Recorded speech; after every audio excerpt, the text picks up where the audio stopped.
Hi there, thanks for watching a short video again.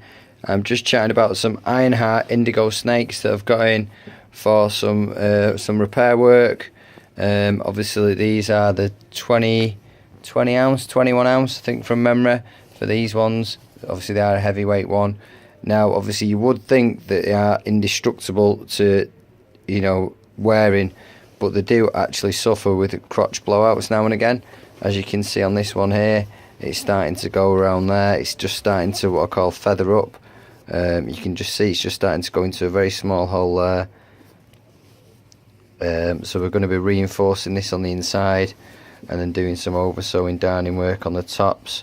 Obviously we're going to go over the crotch there, and then we're going to go over the seams as well to repair all that.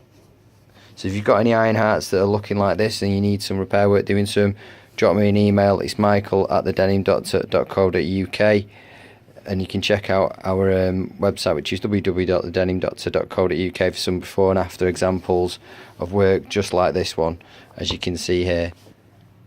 Yeah, so thanks for tuning in, guys. Thanks for watching. Like, share and subscribe, and drop any comments below. Yeah, thanks very much for watching. Thank you, take care.